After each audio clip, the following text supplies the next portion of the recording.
Okay, kita ada beberapa contoh apa yang berlaku dalam kehidupan kita. Kadang-kadang kita tak sedar pun kita buat benda itu peneutralan. Okay, contoh yang pertama. Apa doktor gigi kata gosoklah gigi hari-hari, biarlah tangga kotor gigi tu. Sebab apa? Bila kita makan, dia ada bakteria. Okay, bila kita makan dia ada bakteria. Jadi bakteria bila dia duduk dekat gigi awak ni, dia duduk sini kan, dia duduk, dia menghasilkan asid di dalam mulut. Jadi ubat gigi dia ada natrium hidroksida sejenis alkali yang boleh menetralkan asid itu. Jadi tu sebabnya kita kena gosok gigi.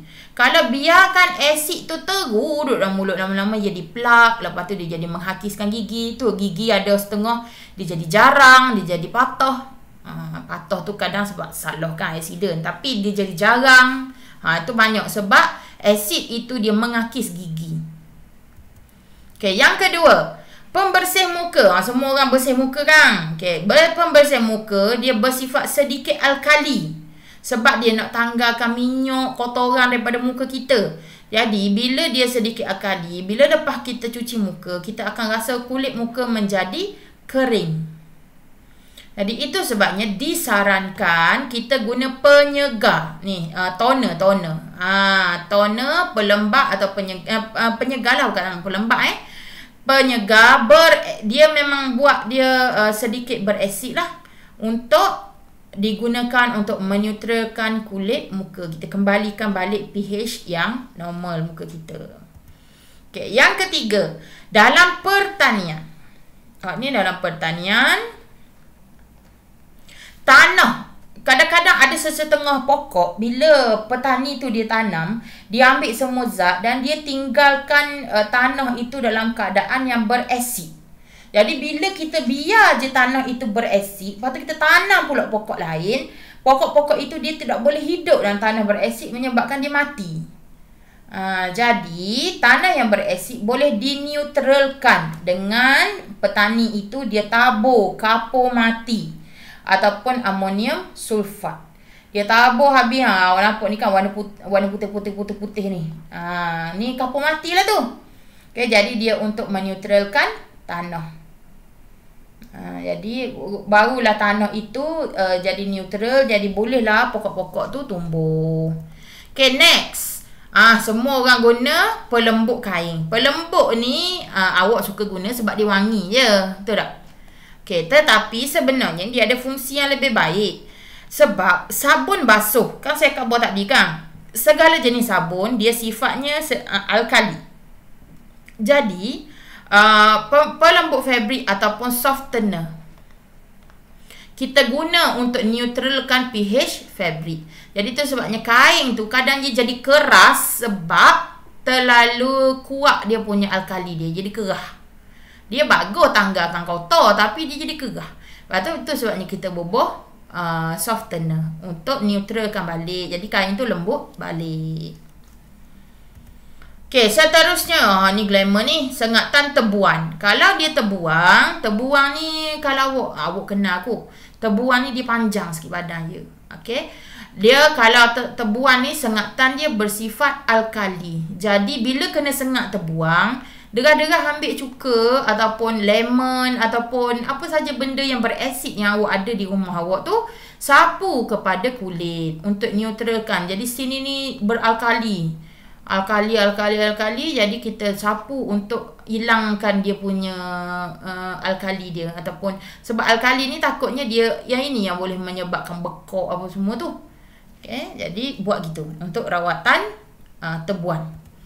Jika lebah pula dia terbalik. Okay, lebah ini sengatan dia berasid. Lebah dia kecil sikit. Okay, jadi ambillah serbuk penaik ke, ubat gigi ke, apa saja benda yang pahit yang boleh digunakan untuk meneutralkan sengatan lebah. Lepas neutralkan, kalau bengkak tu dok surutlah gigi lah, klenek, derah-derah. Jangan dok biar bekak. Sebab kita takut badan kita alergi dengan sengatan haiwan ataupun serangga. Okay, next. Hak ni cikgu dah sebut tadi. Pesakit gastrik. Biasanya orang yang mengalami gastrik, biasanya perutnya berasid yang berlebihan daripada orang lain. Orang lain rasa gerok perut, tapi tak ada lah siapa sakit. Tapi gastrik, orang gastrik ni sakit. Okay, jadi gunalah antacid ataupun bahan dalam antacid tu ialah magnesium hidroksida. Kalau awak lain kali awak beli ubat gastrik, awak tengok apa barang dia. Okay, magnesium hidroksida digunakan untuk menetralkan asid dalam perut. Okay, jadi tu, jadi lepas asid-asid itu dinetralkan, baru kita rasa lega. Okay, dan seterusnya ialah kalau sesetengah kilang, okay, dia ada bahan buangan ya, ni bahan buangan dia daripada kilang. Okay, jadi tu sebabnya kalau biasanya pun adalah kilang yang dia buat macam kolam air. Kolam air sebelah dia. Jadi dia buang semua sisa buangan kilang dia dalam tu. Jadi air ni dia tidak boleh mengalir tempat lain lah, biar ia terkumpul situ. Tetapi bahan buangan ini adalah berasid. Jadi dia tabur kapur mati tadi, warna putih tadi yang pada tanah tu. Okay, jadi dia tabur juga kapur mati dalam ni supaya semua asid tadi dapat dinetralkan. Okay, jadi ini adalah latihan sebab yang kelas yang sebelumnya tu pun saya dah bagi lagi latihan. Jadi untuk kali ini latihan formatif 6.1, muka surat dalam buku teks adalah 132. Jawab semua sekali 1, 2, 3 dan 4. Baca slow-slow soalan dia, mesti boleh jawab. Okey, itu adalah 6.1 dan latihan formatif 6.2, muka surat ni saya tulis dah ni, muka surat 135 dalam buku teks. Okay, soalan nombor 1 sahaja yang awak perlu jawab. Okay, bila dah siap soalan formatif 6.1, 6.2, hantar kepada saya untuk saya semak.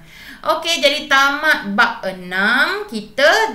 Dan semoga kita ada rezeki jumpa lagi pada kelas yang akan datang, bab 7. Assalamualaikum warahmatullahi wabarakatuh.